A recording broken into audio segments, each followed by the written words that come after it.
Hello and welcome. I'm your host, Elizibar. This is Ravage 2099. Time to take out the trash. So, this is issue 3, and let's talk about the cover a little bit. It is a great cover. Alright, we got our hero kind of showcasing what he does. He's like a run and gun, tough guy commando. He's blasting with a little laser rifle over here. He's whipping a chain around. Either the chains hit this dude and knocked him down, or he's kicked him prior to this shot or something. We got a bad guy looking menacing back here with an axe. We got another bad guy over here getting blasted by the girl, who looks really cool, by the way. That armor, that radiation suit or whatever it is, really classy design. It feels like a snake, almost. I love it. Dude getting blasted. And we got the big bad up at the top. Boom. Now, when you're constructing a scene, and this goes for any kind of pictorial depiction, it's not just a movie thing. When you're constructing a scene and you want to show who has the power in a situation, put them up higher than the other person. For a great example of this, go watch Alfred Hitchcock's Vertigo and watch the scene where Jimmy Stewart is talking to his friend, and his friend is trying to talk him into taking the job to spy on his wife and that kind of stuff. And when his friend is lying to Jimmy Stewart, he gets further away from Jimmy, like as far away as he can. When his friend is domineering Jimmy Stewart, he stands up and looks down at him while Jimmy Stewart is seated. It's very good. You can read the whole situation without actually listening to the words or the tone of voice, just from the camera direction and their body language and their positioning relative to each other. It's really masterful stuff. All right, so we start off. Ravage's friend is getting shot. I think this is right after his girlfriend just got kidnapped or something like that. And yeah, there we go. Boom. And our hero is over here trying to rescue his friend from the prison hospital that he's been stuck in.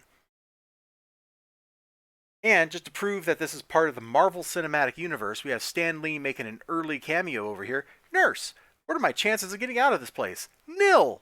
Nobody ever leaves a metacell alive. Ooh, boy. That don't sound good. Anyway, Ravage and his buddy, they break out of prison.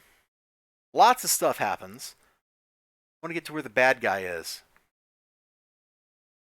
Yeah, so the bad guy, right here, Death Touch or whatever his name is, doesn't really matter.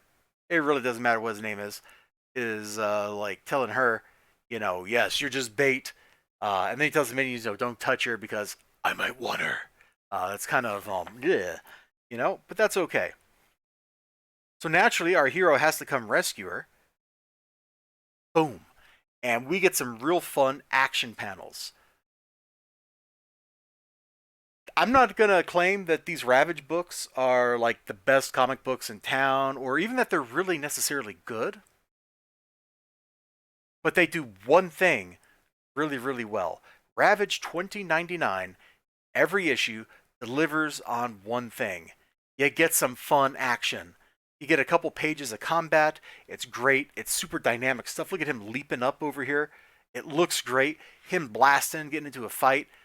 Dudes throwing punches, dodging lasers, mowing stuff down. Like he's freaking commando here. Like, where's Arnold Schwarzenegger at? You're looking at him. He's just the Ginger Schwarzenegger. The Gingernator, if you will.